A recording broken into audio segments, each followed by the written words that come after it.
How lucky are we to have Chris Coe in the work to end homelessness? Yeah. So I just want to start by thanking Phil Ansell, Meredith Berkson, and the whole Homeless Initiative team, not only for putting this day forward, but for centering this conversation this morning, for starting the day of dialogue talking about racism, poverty, and housing scarcity.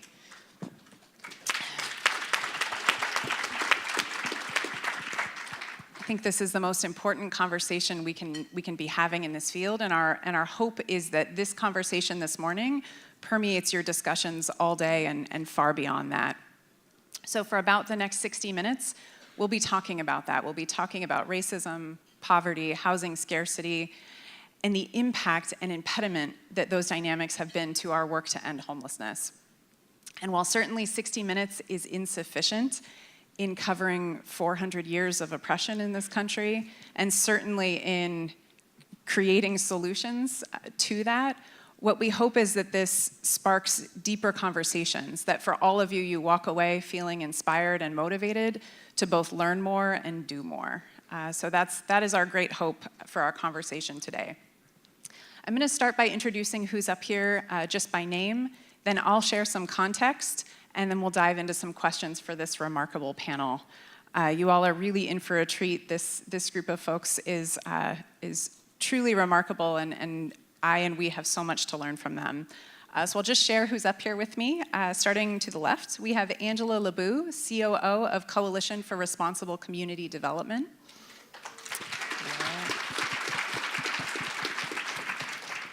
We have Monique King-Veland, Executive Director of the LA County LA County Community Development Commission and the Housing Authority of the County of Los Angeles.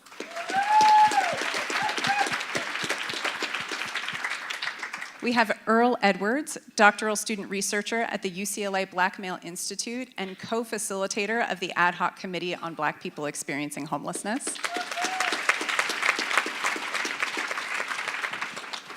We have Teresa Chandler, Human Services Bureau Manager for the City of Long Beach. And Peter Lynn, Executive Director of the LA Homeless Services Authority.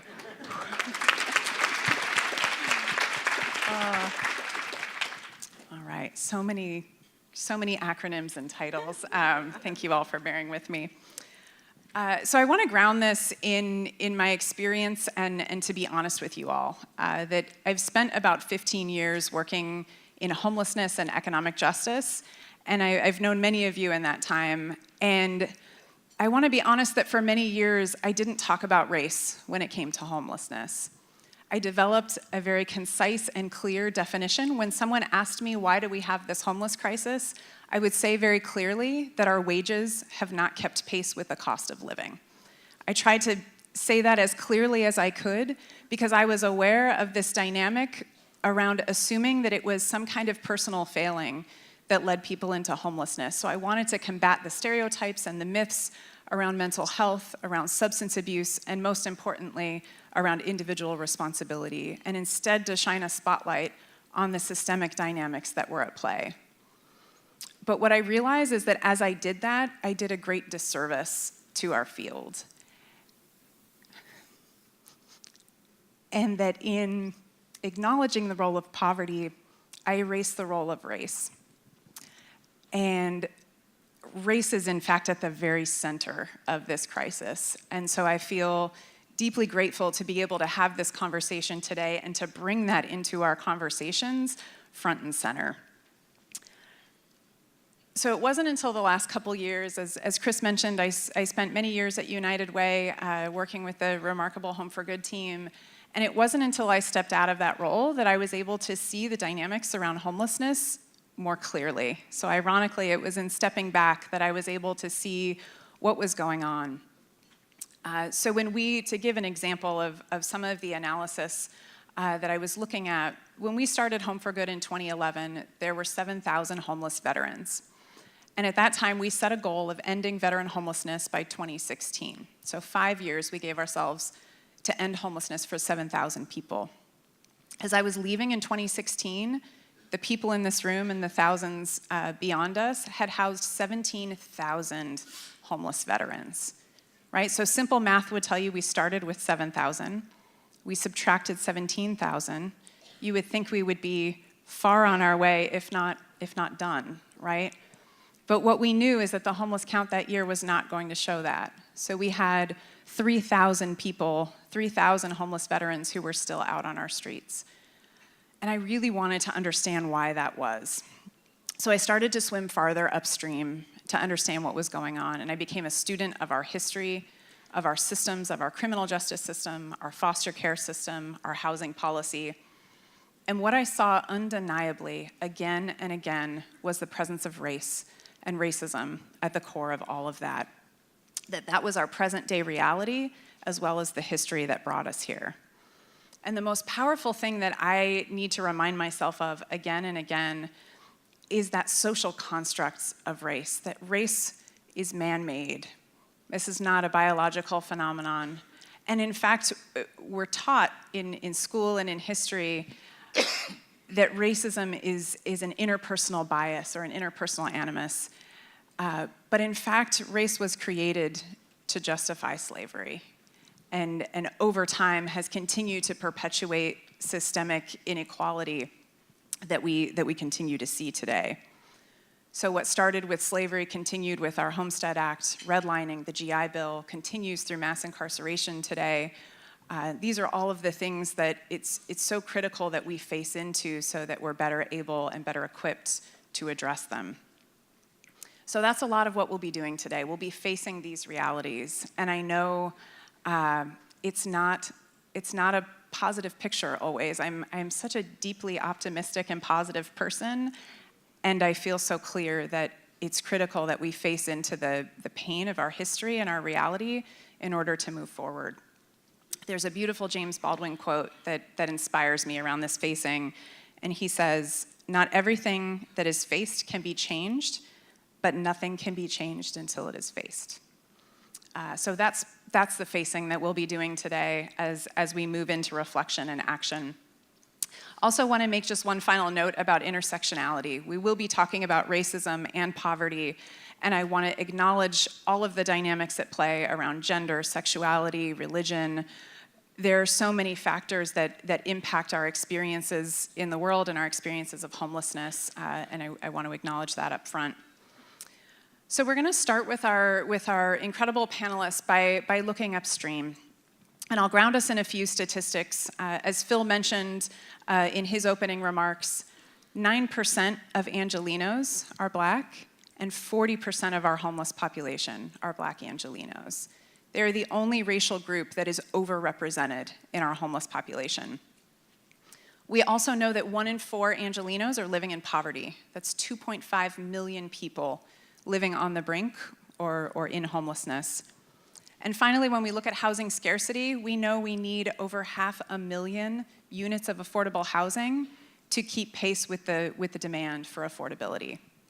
So given all of that, and in the spirit of facing and acknowledging our history, I want to turn to Monique to get us started.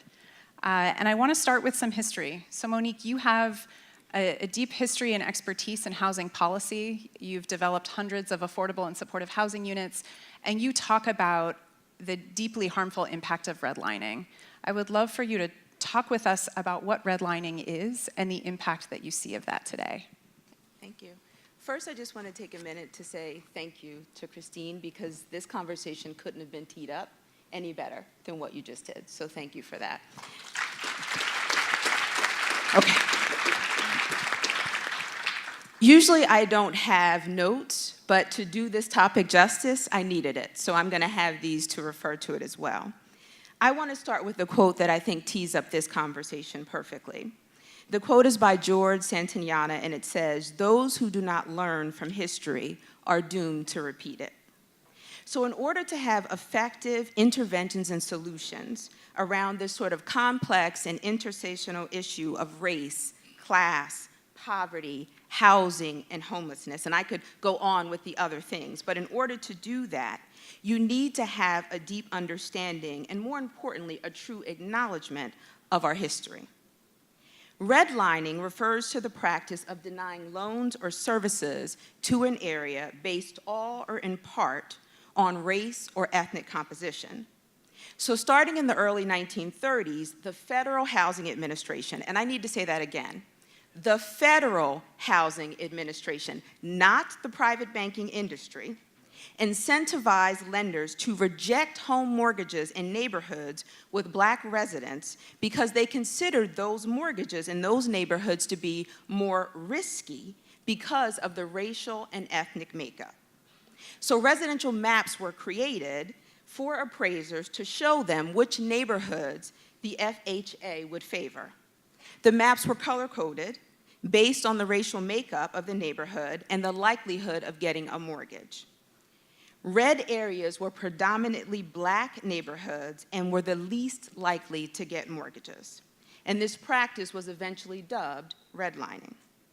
These maps would become the basis for informing housing and land use policies and programs at multiple levels of government, federal, state, local, municipal, for decades. So redlining and other racist housing policies, which eventually started to become illegal going into the 70s, segregated and isolated whole communities based on race and ensured that those communities received little to no investment. And even with the passage of the Fair Housing Act in 1968, the damage had been done. And we still feel the ramifications of those policies in Black and brown communities today. So according to the New York Times, for every $100 of white family wealth, Black families hold just $5.04. And the Economic Policy Institute found that more than 1 in 4 Black households have 0 or negative net worth, compared to less than 1 in 10 white families without wealth. So living paycheck to paycheck, being one paycheck away or one health crisis away from homelessness is almost inevitable. The wealth gap in America is primarily a housing wealth gap because housing equity, financial equity, not social equity or educational equity, makes up 2/3 of all wealth for a typical American household. So locked out of home ownership, many African Americans turn to renting and continue to find racism still unleveling the playing field.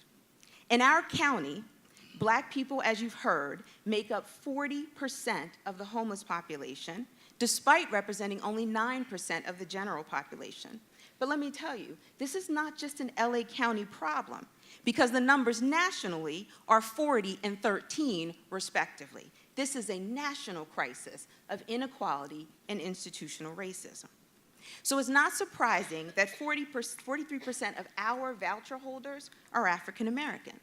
But an October 2018 Urban Institute report said that 76% of landlords in Los Angeles County refuse to accept vouchers. And that number climbs to 82% of landlords in low poverty neighborhoods. And this is in one of the tightest rental markets in the country when we have a dearth of 500,000 affordable housing units. So we cannot approach a real effort to end homelessness without acknowledging the institutionalized racism, the policies and programs that government created: redlining, urban renewal, mass incarceration, food deserts, healthcare deserts. You can't have the conversation without acknowledging that that has systematically set back Black and brown people by generations. So I'm going to end, thank you. To answer the question, I'm going to end where I began. If we don't learn from our history, we are doomed to repeat it.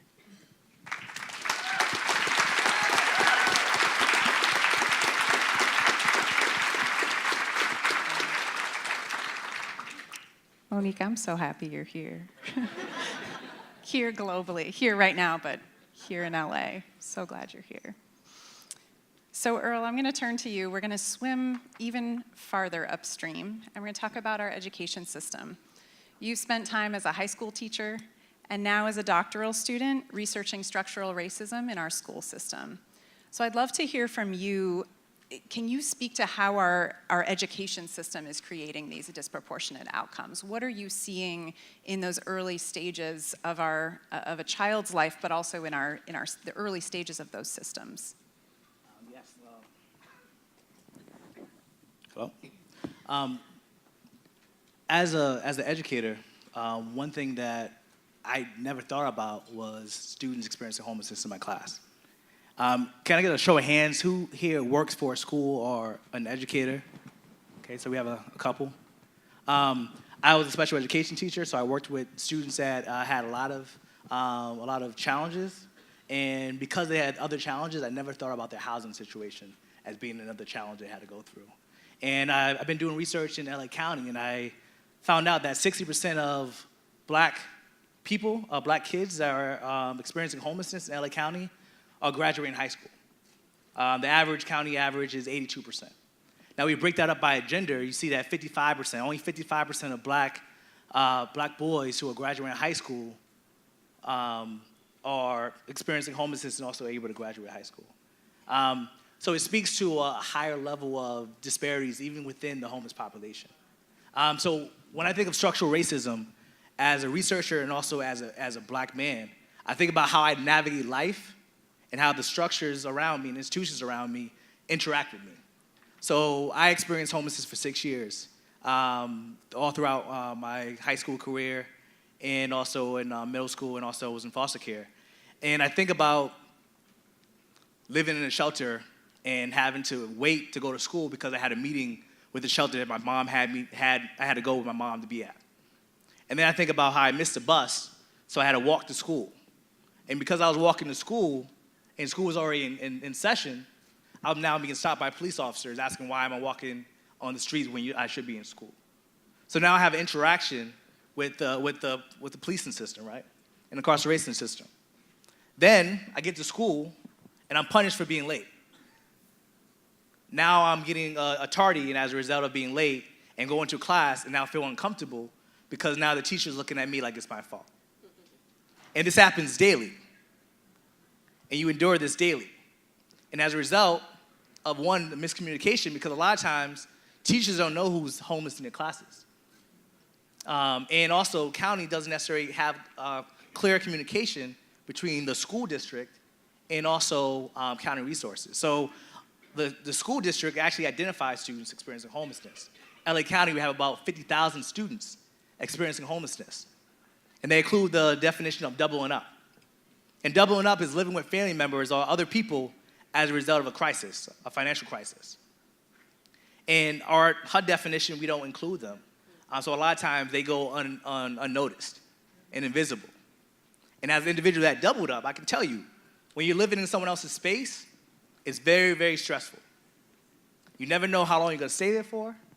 You love the people that bring you in, but they're also sacrificing a lot for them because, as we talked about, a lot of black people are living in rentals.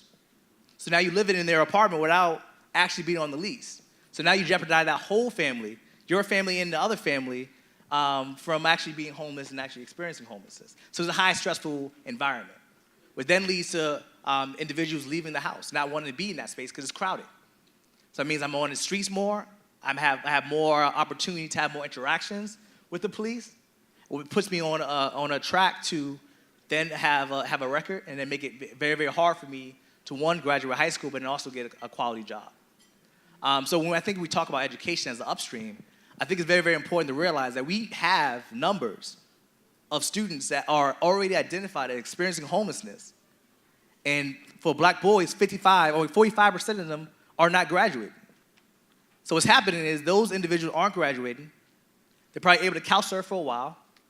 They get to 25 years old and they lose all their family resources, and now we see them on the streets. And we're like, oh, this is their first time experiencing homelessness. But not knowing that they've been traumatized and had experienced this almost throughout a lot of parts of their lives.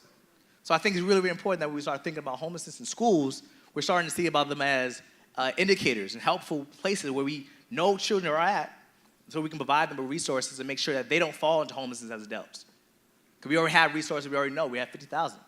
And if we're not doing the best we can to make sure those 50,000 students leave, are able to go to college, are able to be in position to get quality jobs, then we're doing them a disservice. Thank you so much, Earl. Yeah.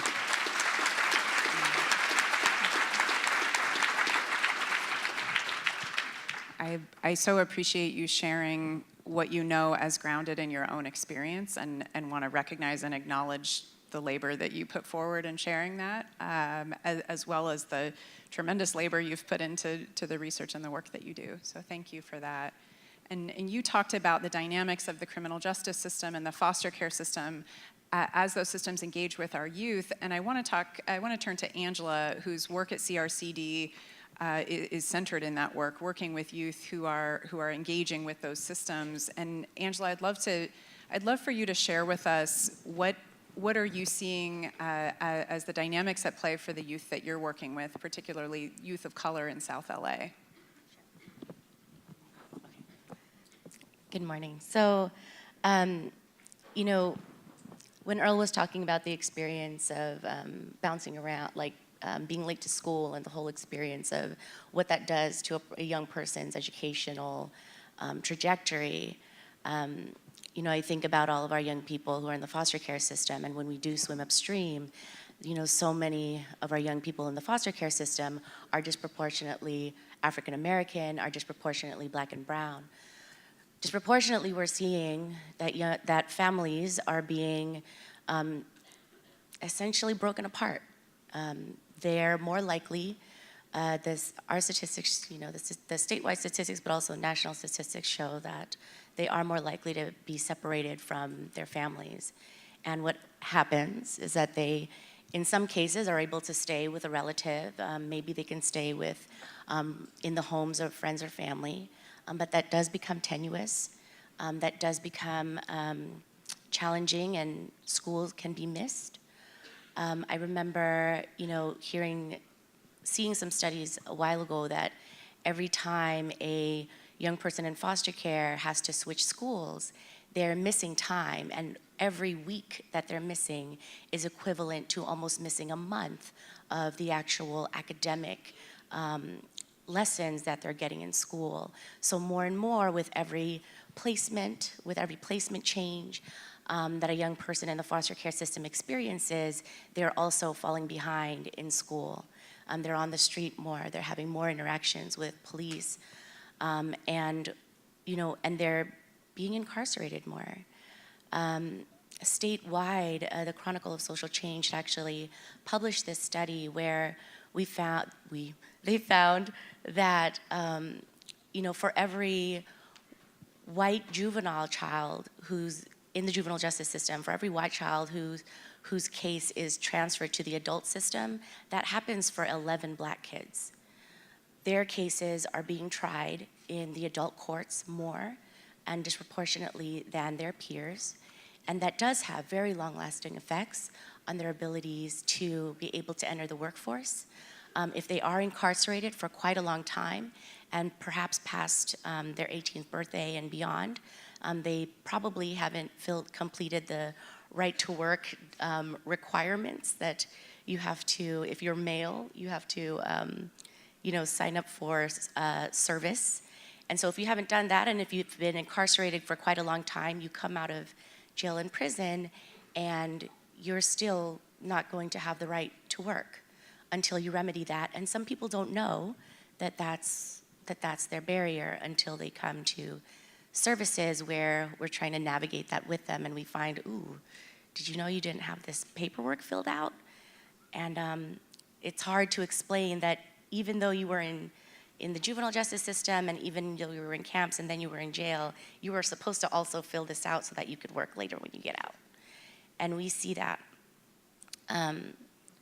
So we see these educational disparities. So by the time we do see young people in our college persistence programs, they're quite far behind in high school credits. You know, and we have to help them actually rebuild those credits. So those kinds of programs can actually give a leg up to young people But at the same time, they're also facing the barriers of housing instability. They're not able to have that safe and stable place to stay so that they can, pursue their academics and pursue employment. I think some of the challenges that we see most acutely are, when we do see that we have a young person who wants to work and their criminal record doesn't allow them to. We have young people who are matched to a housing resource and they've been approved by perhaps a COLA, but the property management says that, well, we do a broader criminal background check, and so even in those cases, they're still denied. And we see it very clearly when we're trying to help young people just figure out how to feel safe and stable when they don't have that network of support. And there are so many nonprofits in this room today that are doing this work every day, working with young people to help them find family, to help them find community, and to help them find stability. And our systems and policies prevent that. And those are real barriers that we're seeing every day. So I just want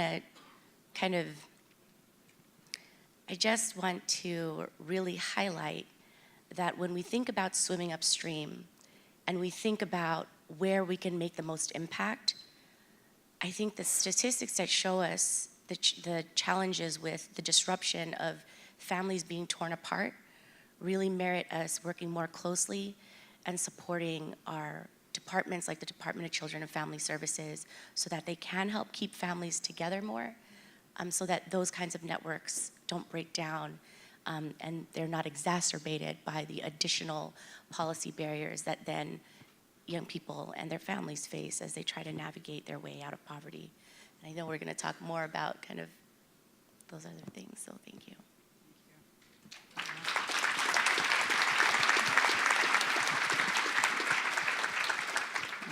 Thank you, Angela, for shining a light on the experiences of the youth that you're working with. And it reminds me of the simple definition I shared at the beginning, where I used to talk about wages aren't keeping pace with cost of living. And I think what each of you is highlighting is that while that's true, there are reasons for that, and there's a disproportionate impact. So when you talk about working to connect youth with employment and the impact that their histories with the criminal justice system and foster care are having on that search, that's such a critical part of the story. So I want to turn now to Peter and acknowledge the role that LASA played in bringing together the ad hoc committee on Black people experiencing homelessness.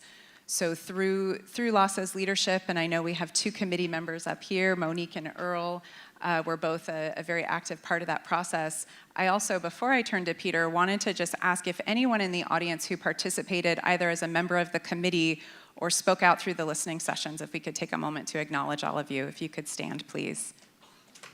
Thank you.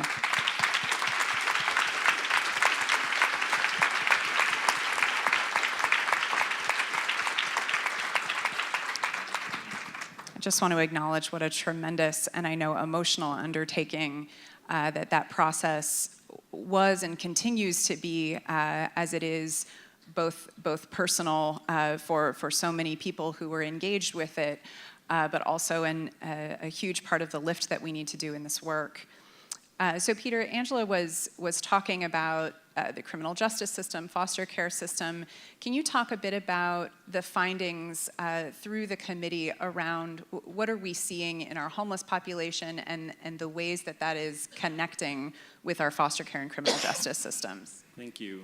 I think that there's no more stark representation of structural racism in our culture than the stats on criminal justice, people incarcerated, people with histories of incarceration. If you look, obviously, we talked about the population, of the general population in the county of Los Angeles, 9%.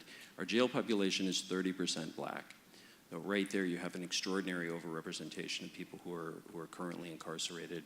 When we looked at the data for people who are homeless, talking about the unsheltered homeless population, if you look at, we asked folks in the demographic surveys, do you have a history of incarceration in jail or prison? 64% of the Black unsheltered population, adult population, have a history of jail or incarceration. And one of the things that was fascinating to look at the data, 65%, is that better? Sorry. Thanks, Phil. 65% of the non-Black population had a history of incarceration. So they're essentially parallel, and what I think that represents is that our unsheltered population effectively represents our incarcerated population. And incarceration is one of the most devastating things we can do to a person's opportunity.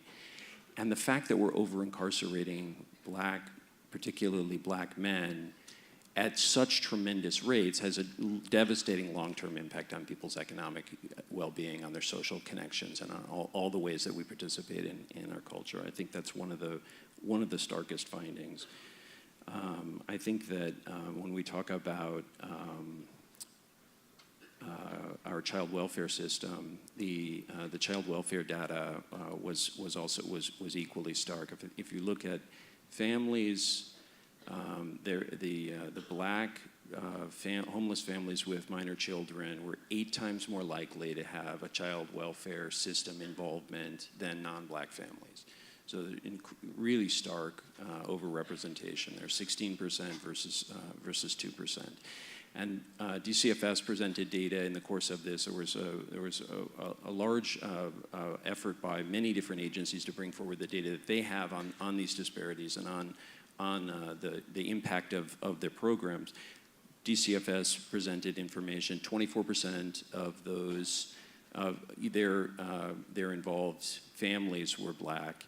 27% of those that had the children had been brought in out of home placement were Black. So there's overrepresentation in those data as well. And I think that looking at the impact of, particularly of criminal justice interventions, and the racial disparities that we see, and the long-term impact that has on people's employability, on their opportunities for housing, on their opportunities for integration into any other aspect of our culture, but also the extraordinary trauma that people experience in that process and that then have to heal from. I think that's it's one of the most powerful indicators that came out of the data that we have. Yeah, thank you so much. And I think to all of you who have spoken to these upstream dynamics, I hope for all of you listening, your wheels are turning about the interconnectedness of all of this. So thank you for that. Now we're going to take a look at our homeless system as it exists. So we're going to swim a bit back downstream and look at the current homeless system. And I want to turn to Teresa. So Teresa, in your work in Long Beach as the Human Services Bureau Manager, you have a significant focus on health and wellness. And you've talked about the impact of trauma and how our homeless system can either exacerbate that or support the healing process. So I'd love to hear from you what you think about when it comes to health and wellness in our system. Sure. Thank you. So Long Beach is one of 3 city-run health departments in the state, and I take pride in our vision of promoting a safe and healthy community in which all people can live, work, and play. But it's a statement that is not taken lightly, and it definitely doesn't come easy. To achieve the vision, we must address the social determinants of health through an equity lens. Only when we address the root causes and then the root causes of the root causes can we get to the ultimate outcome of healthy living.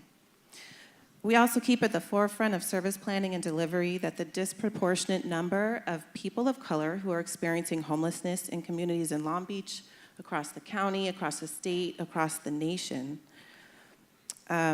is a testament to the historic and persistent structural racism that exists in this country. So collectively, we must take inequity and the structural trauma into account. We must take it seriously, and we also must plan accordingly. So the Continuum of Care in Long Beach has done a lot of work over the years, and we continue our efforts to build a quality system that moves people out of homelessness into housing and connects them to services and support systems. We also acknowledge that there's not a cookie-cutter approach in order to do this. So though we're working on upstream prevention models, we also acknowledge that the reality is, and what we've been speaking to today this far, is that we're definitely not there yet. And though we're making great strides to get there, we understand that decades of employment discrimination, mass incarceration, the segregation exacerbated the problem, the effects of which are still felt today and manifest in a variety of racial inequities, including homelessness. So upstream efforts must also dive into other systems, as we've been speaking of, so criminal justice, child welfare, foster care, education, everything my colleagues have been speaking of, and implement solutions that stem the tide of homelessness at the point of inflow into the system. Such interventions must also be equipped to address minority stress, multi-generational trauma, and violence.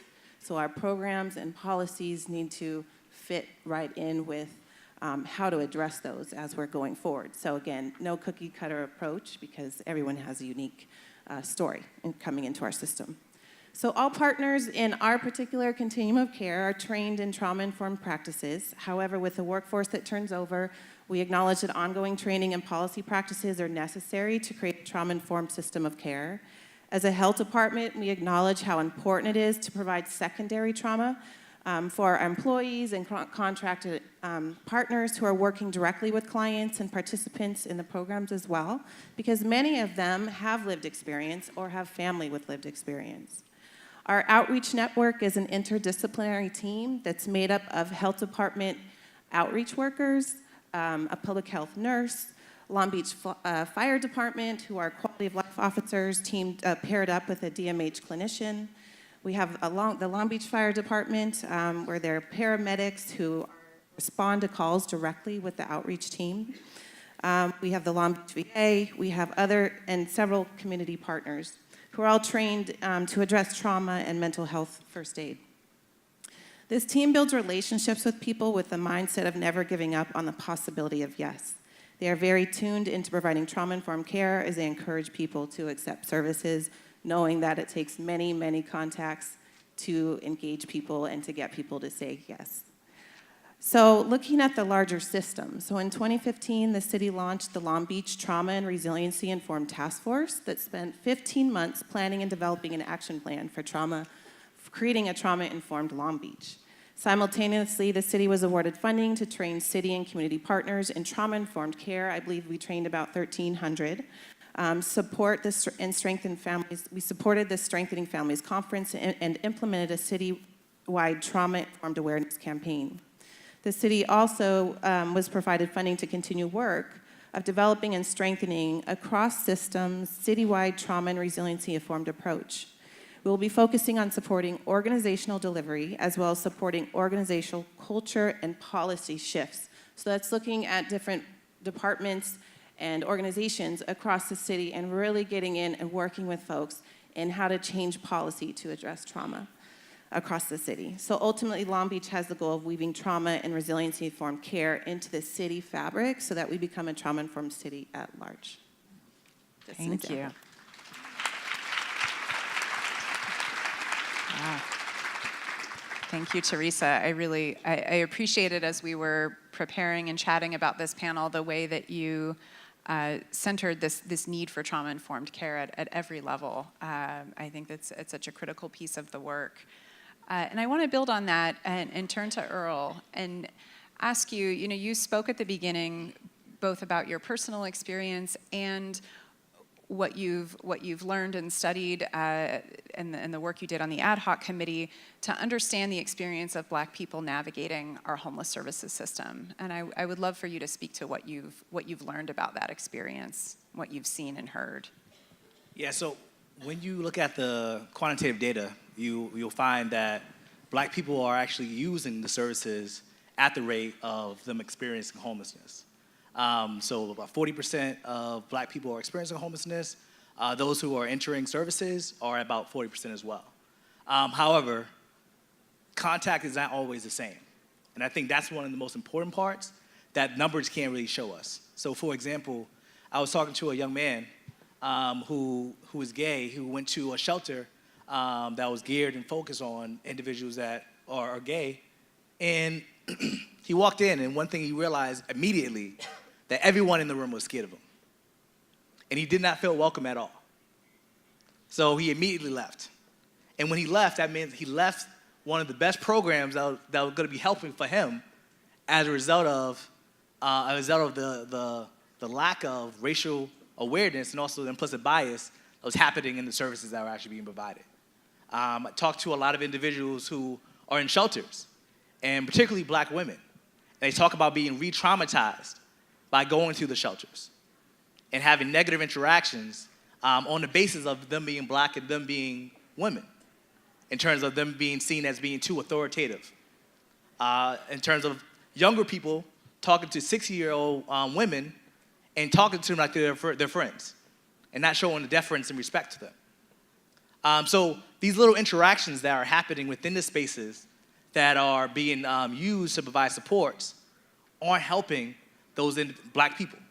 And as a result, black people are leaving early, having to return because they're not getting the supports, the adequate supports they need in order to actually thrive. Another example that really stuck out to me was we was doing a listening session in West Adams, and a 6-year-old woman was talking about how she's been experiencing homelessness for the past decade. And she had a stroke. She's been living with different family members on their couches. And she talked about the issue of having to lie to get services. Having to lie and say that she's not staying on someone's couch. Because if she says she's staying on someone's couch, she's not actually seen as being homeless. And as a result, going against her Christian values, she has to lie in order to get services. And I think about the black family and how black women are the anchor for black families. And we think about a 6-year-old woman who is a mother, who is a grandmother, who's providing support, love, care for a host of other families. What happens when that person is now experiencing homelessness and now displaced? What happens to that whole ecosystem? And what ends up happening is we see her in the homeless shelter. However, we don't see the children that are now being traumatized and will be in the homeless service centers later on in life as a result of the trauma and displacement. We don't see them. And I think it's very, very important that when we talk about, it's very, very important to have trauma-informed care, but also we have to talk about implicit bias. We have to make sure that we're culturally aware, and not just culturally aware in terms of race, but also culturally aware in terms of actual regions and locations. Because being from South LA versus East LA versus the Antelope Valley is very, very different. And if you know someone from those areas, you can attest to that. So if you're treating everyone the same, you're doing them a disservice. And so I think when we look at the numbers, we don't see this. And that's why I think it's very, very important. And one of the things that we recommended with the ad hoc committee is having more qualitative data to be able to dig in and see what are the experiences of black people experiencing homelessness? Why are they having these different outcomes? Because we know contact is not always the same. And we can see that with the criminal justice system, right? In terms of you having an interaction with a police officer and being black doesn't necessarily correlate to the same results as you being a white man having an interaction with a cop. So it's very, very important that we're looking at the quantitative numbers, but also putting faces and talking about it as individuals and humans. That's one of the reasons why I shared my story, is because I want to make sure that we have a face to whenever we talk about this, because it's very, very important and we can't overlook that point.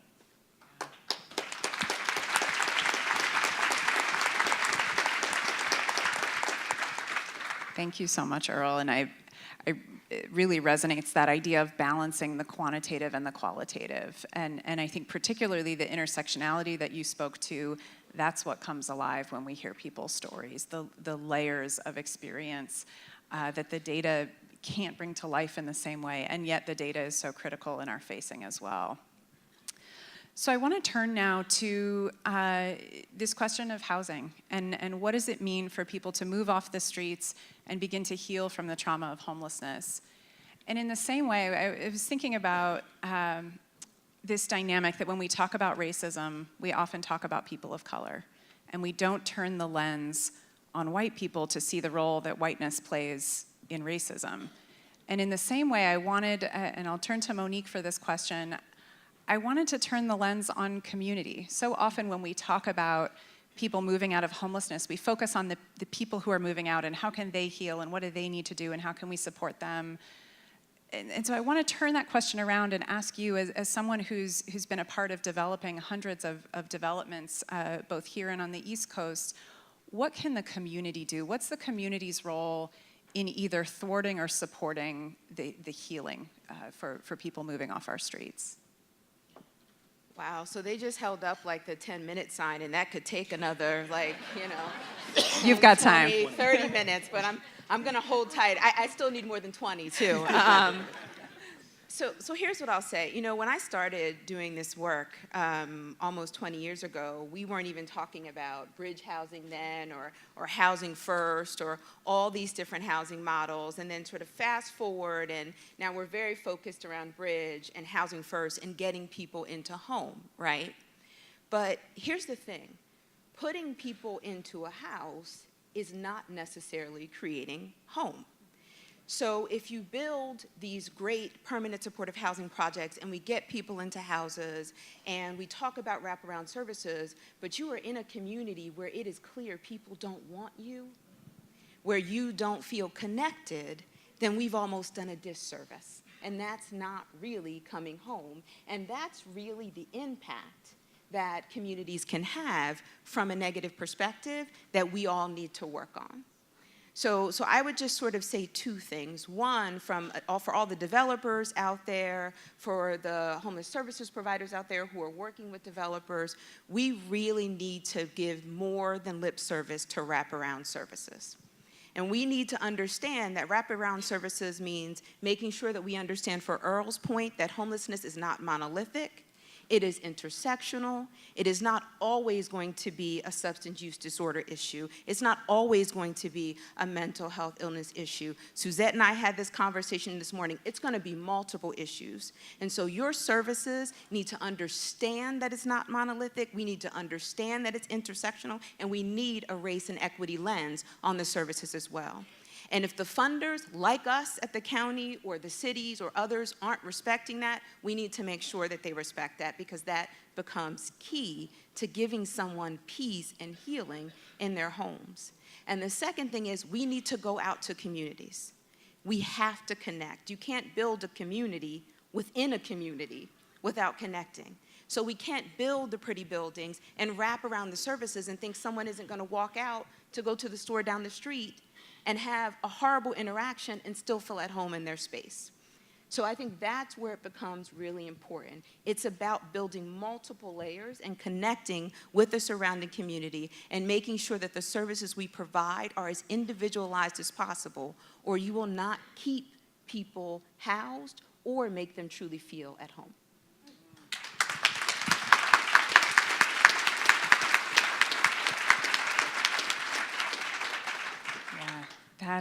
I could feel that in my gut, that notion of when you're not welcome somewhere, you know it. I would imagine we've all had some kind of experience in our life where we've known we're not welcome somewhere, and you know it. And to imagine the trauma and the toll that takes day over day, year after year is really profound. So thank you. So you talked about wraparound services. I thought, what do we need to wrap around the community? Like, how do we wrap around them? Because that is as much the challenge here. So with this focus on housing, I want to ask Peter if, you know, in last year's homeless count release, you spoke to the need for affordable housing and the squeeze that the affordable housing shortage was putting on our communities. Can you briefly speak to what that looks like?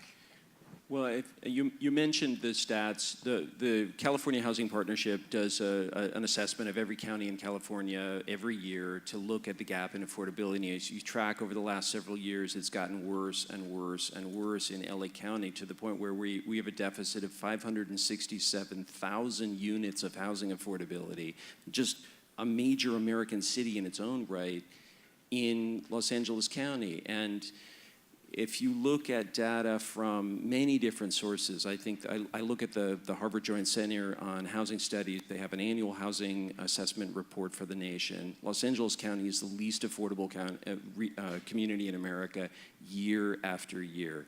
And the pressure that puts on low-income Angelenos is extraordinary, but the racism implicit and explicit in our housing market really concentrates that challenge on Black Angelenos. And I think we see that. I mean, the data are harder to get at. We can't see sort of eviction data by ethnicity. We can't see some of them, but I would I would, we would see it in housing success rates in the Section 8 program, times to get people leased up, challenges with VASH voucher holders who were more African American than other voucher holders, and markers that should suggest that there's a significant challenge with racism in our housing market, and just the, as Earl pointed out, the qualitative experience that people have and the articulation that they can make in things like the city's affirmatively furthering fair housing report,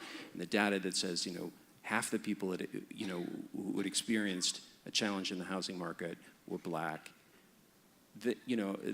We have the least affordable housing market in America and a really challenging market for people of color, and particularly Black Angelenos. And I think that puts an extraordinary pressure on people. Thank you. And I'll turn now to Angela, because I know your focus has been on employment, and you touched on this briefly at the beginning, but I'd love for you to speak to what are you seeing as the youth that CRCD is working with are seeking employment? What are some of the challenges and opportunities that you see there?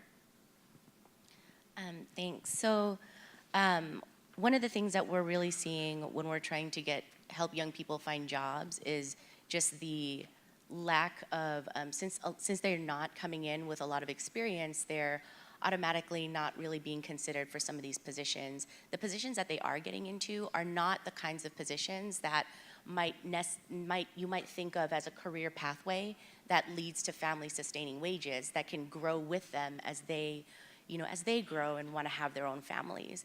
And so it's this real limitation of that access to employment that really has a trajectory to family sustaining wages that we're finding is very acutely felt. And we know that that's not partially, but it's really because of all of these other things that they've experienced growing up without the gaps in education, the experiences with incarceration.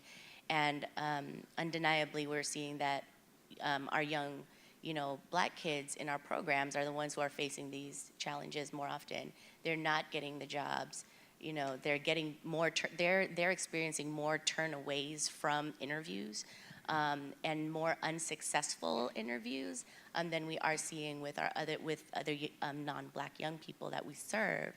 And when we do get them into housing and they might be working, then there's this other challenge that happens, that not only are they stably housed, but they have also been connected to a slew of remarkable benefits, CalFresh, Medi-Cal, a slew of different remarkable benefits. But as they start to be offered positions where they can make more money, now they have to choose between being able to get that raise or get that promotion, accept that promotion, or losing benefits for their child, because now they might have maybe they're a young family, and about a quarter of the young people we're serving are young families now. Now they have to choose between whether they can accept a raise and whether or not they can still be eligible for their housing resource, or that they can be eligible for food, for benefits that help them live. And so I think that's part of the systemic issues that we're finding, is that because we're seeing a lot of, at least with our organization, and I feel that this is probably likely with others, and I think the data that we've all kind of shared today really expresses that, we're seeing more Black folks accessing these different public benefits, but then there's almost like a disincentive, to move forward if that means losing this safety net that you've been building and cultivating with folks who are now part of your community. And that's really tough to figure out. And I would love to see, more discussion about that. How do we change policy? How do we have those discussions so that there is some flexibility, there is some leeway, so people can actually move out of poverty and really use these resources as a safety net, but as a safety net that can truly be temporary. And I think that's one of the hardest things we're seeing right now. And in the community where I get to work for today in South LA, the historic South Central area, there's been historic disinvestment. There used to be a lot of factories, there used to be industry there, and when those left, it left families, it left neighborhoods without those resources and that ability, to get into industries and fields where they can build those family-sustaining wages. And we are seeing the generational impacts of that with our young people. Thank you so much, Angela. Isn't this a remarkable group of people? Right?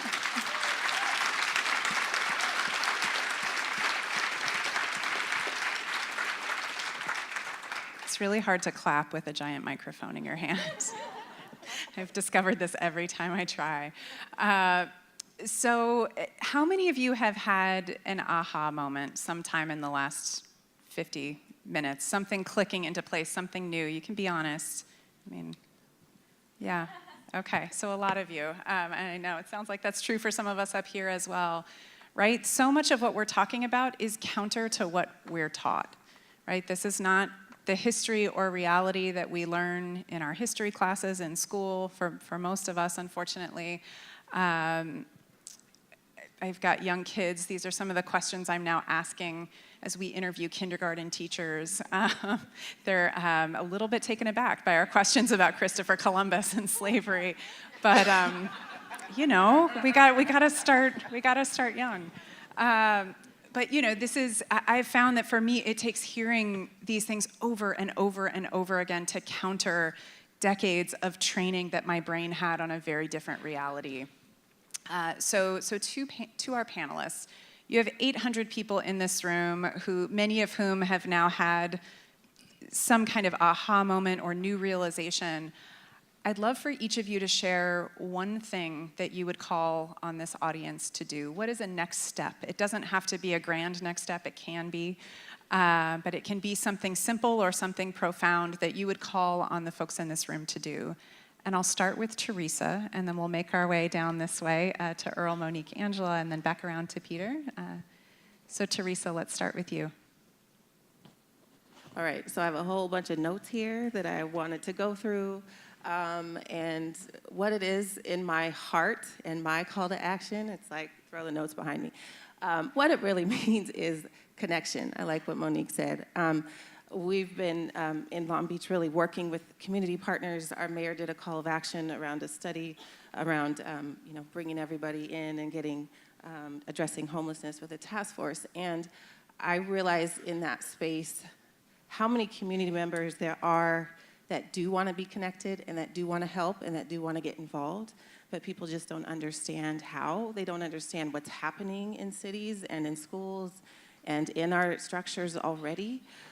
So it's really easy to look at the glass half empty of what's not happening, but also looking at what really is, what's already there, the resilience of our community, how beautiful everybody is, getting people to understand that our neighbors who are living outside are our neighbors, and it's all of our responsibility to step up and figure out how to make it happen so that we can create this fabric and tighten the fabric for everybody. And it sounds good and fluffy. My staff calls me fluffy all the time, but it really is. It's just, I have to stay that way. I'm a mom of two little girls, and I have to be fluffy because they have to understand that they can live in a society where everybody gets that opportunity for success. So it's connection within a community, and what does that look like? It's putting down phones, getting away from emails, and making a personal connection. And until people do that and give out their hearts, a lot of folks just don't understand what's happening. So that's what I would say. Thank you.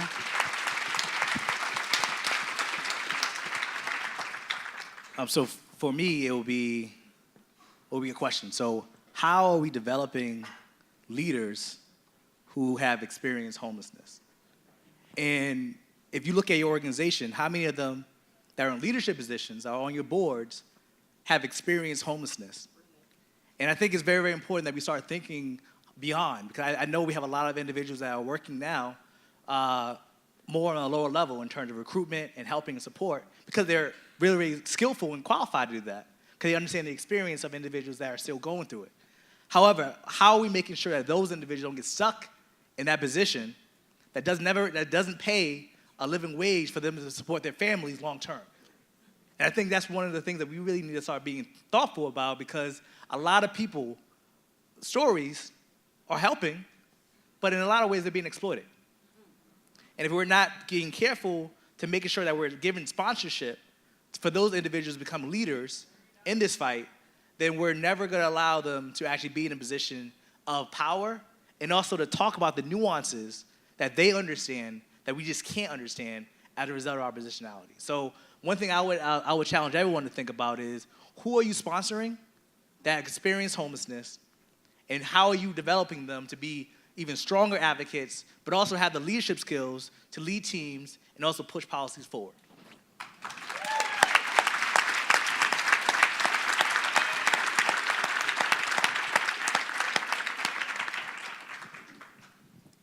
I don't even know what to say after that truth to power. 'Cause that was truth to power.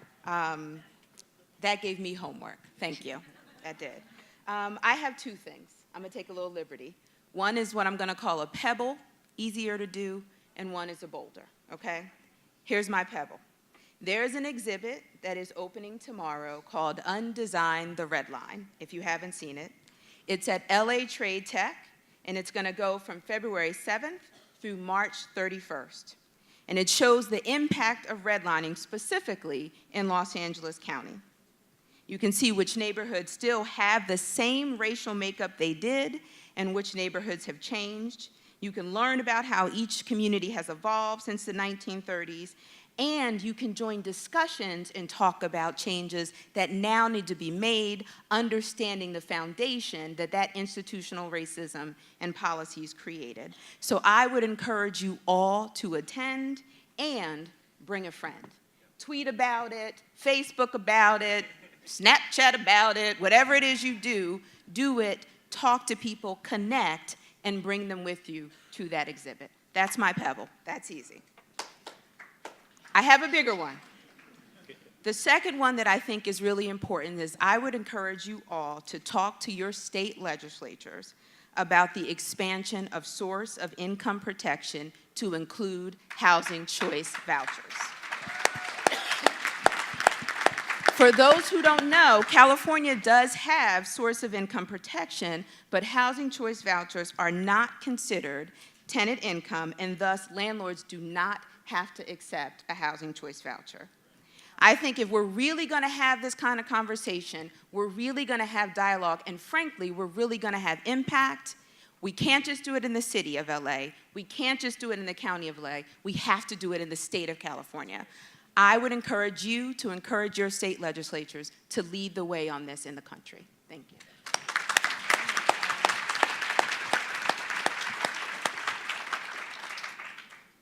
I don't know how to follow that, but so I would completely and wholeheartedly agree with everything that's already been said, and I would say that the one thing that I would add is to partner. None of us does this work alone, and the challenges that every person that we get to serve are complex and comprehensive, and they cannot be solved by one person, one organization, one system. So I would say partner. There's so many ways we can do that. And I hope that we can find ways to do that in the smallest, in our individual interactions, but also with our systems and policy.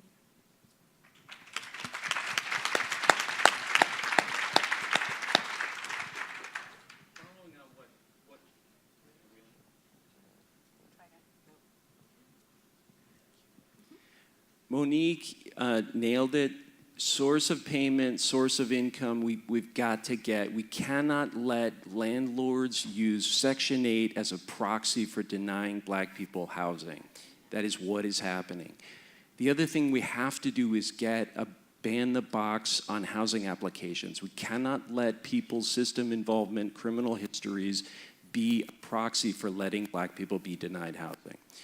So that's just sliding in a support for Monique. The one that I wanted to say, redlining transferred enormous wealth out of African American hands in the 20th century.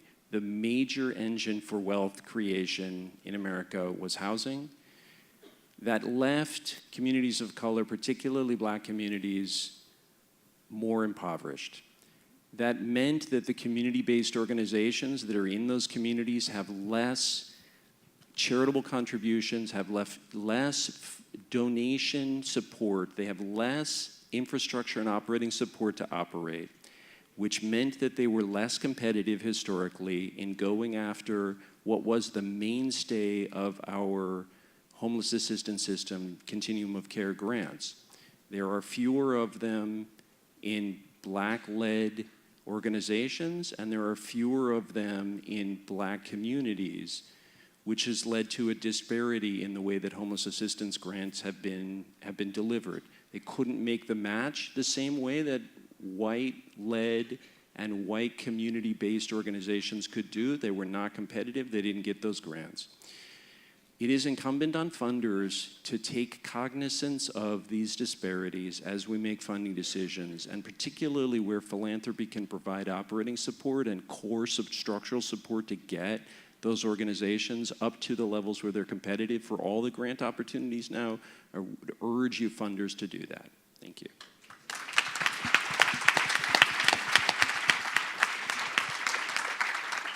Thank you all. And I will add my 2 cents and just repeat, encouraging all of you to become students of our history and check in with your kids' teachers. See what they're learning in school as well. I want to invite you all to give a huge round of applause for our panelists. Thank you all so much.